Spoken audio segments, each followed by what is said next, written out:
श्रावण महिना सुरू झालाय. श्रावण फक्त देवधर्माचा महिना आहे की आपल्या पूर्वजांनी त्यामागे ऋतू, आहार आणि आरोग्याशी संबंधित काही शहाणपण देखील लपवलं होतं. श्रावण सुरू झालाय, मांसाहार बंद झाला असेल, उपवास सुरू झाले असतील, कांदा लसूण देखील टाळत असाल, सोमवारी शिव मंदिरात देखील जात असाल. पण तुम्ही कधी असा विचार केलाय का भावांनो, की हे सगळं फक्त धार्मिक परंपरा आहेत की यामागे आपल्या ऋतू आणि शरीराशी जोडलेलं काही शास्त्र देखील आहे? नमस्कार मित्रांनो, मी विशाल विठ्ठल आणि तुम्ही पाहत आहात सॉर्ट आउट. 13 ऑगस्ट 2026 पासून महाराष्ट्रात श्रावण महिना सुरू झालाय. श्रावण हा हिंदू पंचांगातील अत्यंत महत्वाचा महिना मानला जातो आणि विशेष करून भगवान शिवाच्या उपासनेशी त्याचा जवळचा संबंध आहे. महाराष्ट्रासोबतच अनेक राज्यांमध्ये या महिन्यात सोमवारचे व्रत, शिवलिंगावर अभिषेक, पूजा आणि विविध धार्मिक परंपरा पाळल्या जातात. पण गंमत अशी आहे ना की श्रावणाची वेळ अशी आहे की जेव्हा आपल्या भारतात पावसाळ्याचा प्रभाव मोठ्या प्रमाणात असतो. म्हणजेच आपल्या कॅलेंडर मधला हा धार्मिक महिना आणि आपल्या हवामानातील हा महत्वाचा काळ एकाच वेळी येतो.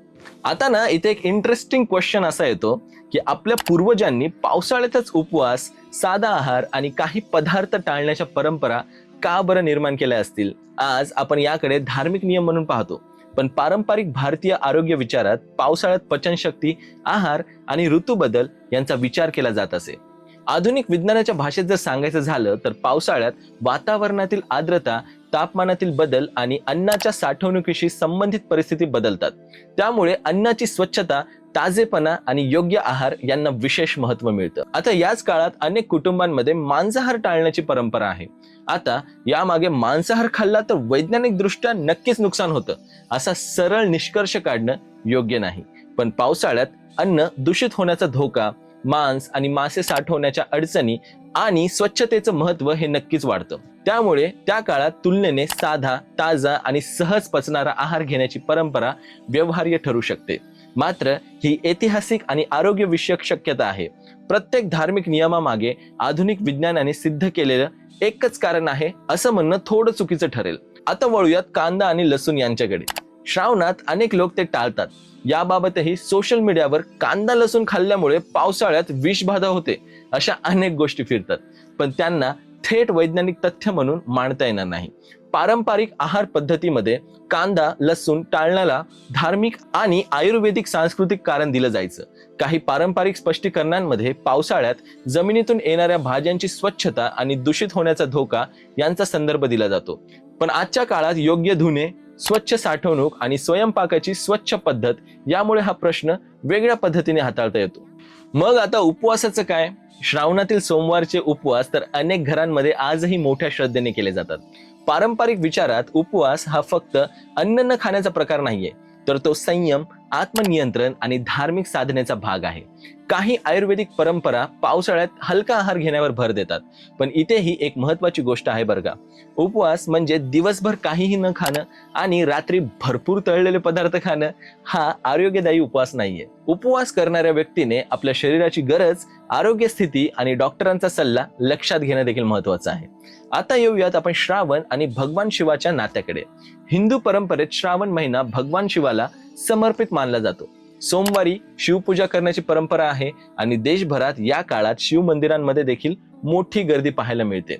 आपल्या महाराष्ट्रातही श्रावण सोमवार, मंगळागौरी, नागपंचमी अशा अनेक परंपरा आणि सण या काळातच येतात. त्यामुळे श्रावण हा फक्त एक धार्मिक महिना नाही, तर तो भारतीय संस्कृतीत ऋतू, शेती, सण, उपासना आणि सामाजिक जीवन यांना जोडणारा काळ आहे.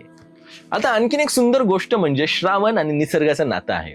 पाऊस सुरू झालेला असतो, शेती एकदम हिरवीगार होते आणि नद्या, तलाव भरू लागतात. संपूर्ण निसर्गाचं रूपच बदलतं. भारतासारख्या कृषीप्रधान समाजात पाऊस म्हणजे फक्त हवामान नव्हतं, तर तो अन्न, शेती आणि पुढच्या वर्षाच्या जगण्याशी जोडलेला होता. त्यामुळे पावसाच्या या काळात धार्मिक महत्व मिळणं हे केवळ योगायोग म्हणून पाहता येत नाही. पण इथे गोष्ट स्पष्ट करणं देखील महत्वाचं आहे. आज आपण अनेकदा प्रत्येक भारतीय परंपरेला यामागे एक सायंटिफिक रिझन आहे असं सांगतो. काही परंपरा मागे नक्कीच व्यवहार्य निरीक्षण असू शकतात, पण प्रत्येक धार्मिक प्रथा आधुनिक विज्ञानाने सिद्ध केलेली आहे असं म्हणणं थोडं योग्य राहणार नाही. परंपरा आणि विज्ञान यांच्यात संवाद असू शकतो बरं का, पण दोन्हीही एकच गोष्ट आहेत असं समजणं देखील चुकीचं आहे.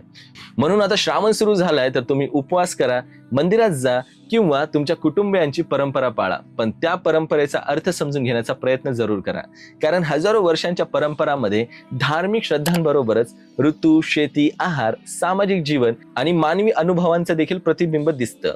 आणि कदाचितच म्हणून श्रावण हा फक्त देवाला जवळ करण्याचा महिना नाहीये, तर स्वतःकडे, निसर्गाकडे आणि आपल्या परंपरांकडे पुन्हा एकदा पाहण्याचा महिना आहे.